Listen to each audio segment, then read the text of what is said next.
مسیح دجال کے حوالے سے حضور نے فرمایا کہ مشرق سے مسیح دجال کا ظہور ہوگا جو اصفہان سے نکلے گا، جو اصفہان سے نکلے گا، جو ایران کا ایک شہر ہے، اور وہاں سے 70,000 یہودی اس کے ساتھ ہوں گے. یہ ساری تعلیمات نبی کریم صلی اللہ علیہ وسلم نے بیان فرمائی. اس کا ارادہ مدینہ منورہ کی طرف جائے گا وہ. تو سرکار دو عالم صلی اللہ علیہ وسلم فرماتے ہیں، حضور نے فرمایا یہاں تک کہ وہ احد پہاڑ کے پیچھے کسی مقام پر اترے گا. ارادہ اس کا کیا ہوگا؟ جب وہ آئے گا تو وہ مدینے میں بھی داخل ہونے کی کوشش کرے گا اور مکے میں بھی داخل ہونے کی کوشش کرے گا. ارادے تو اس کے یہی ہوں گے. دجال کا جو پلان ہوگا، دجال کا جو فتنہ ہوگا، وہ فتنہ ہماگیر ہوگا، عالمگیر ہوگا. وہ مخصوص علاقے کے لیے نہیں آئے گا.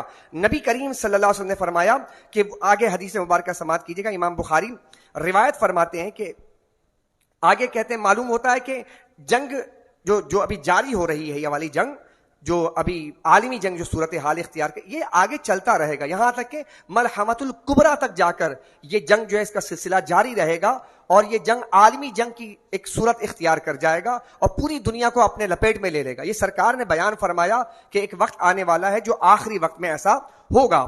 تو اللہ تعالیٰ کے جو فرشتے ہیں جب یہ مدینہ منورہ کے پہاڑ کے پیچھے، احد پہاڑ کے پیچھے یہ وادی قنا ہے، رم اللہ کی وادی ہے، وہاں پر جناب یہ اترے گا، وہاں تک پہنچ جائے گا اور مدینے میں داخل ہونے کی کوشش کرے گا. تو اللہ تبارک و تعالی فرشتوں کو کے ذریعے اس کے چہرے کو شام کی طرف پھیر دے گا. فرشتے اس کو تھپڑ ماریں گے. یعنی گویا کہ امام بخاری نے بھی روایت کی، حضرت انس بن مالک رضی اللہ تعالی عنہ فرماتے ہیں کہ کوئی شہر دنیا میں ایسا باقی نہیں رہے گا کہ جہاں تک کہ دجال اسے اپنے پیروں تلے روند نہ ڈالے، الا مکہ والمدینہ، کہا کہ سوائے مکہ اور مدینہ کے. مکہ اور مدینہ کی پہرےداری فرشتوں کے ہاتھ میں اللہ عطا فرما دے گا. مکہ اور مدینے میں وہ داخل نہیں ہو سکے گا. حتیٰ کہ رسول کریم صلی اللہ علیہ وسلم نے ارشاد فرمایا وہ مدینے کے دروازوں میں کوئی نقب نہیں لگا سکے گا، دروازوں میں سوراخ نہیں کر سکے گا کہ وہ اندر داخل ہو سکے. لیکن اس کی بڑی خواہش کیا ہوگی کہ میں مدینہ منورہ میں داخل ہو جاؤں، مگر اللہ کے فرشتے مدینہ منورہ کی پہرہ داری کر رہے ہوں گے.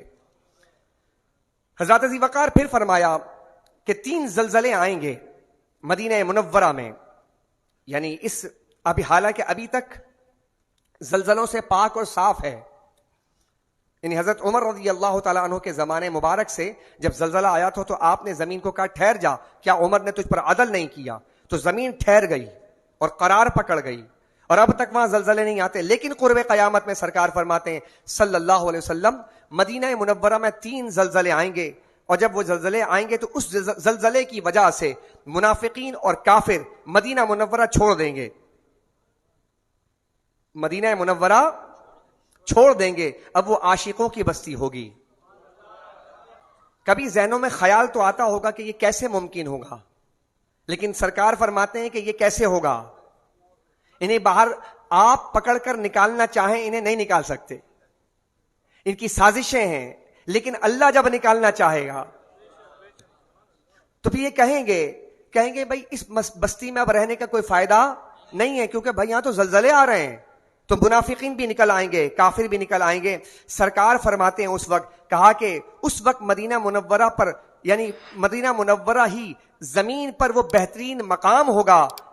بہترین مقام یعنی ساری بستیوں میں سب سے بہترین جگہ مدینہ منورہ ہی ہوگی.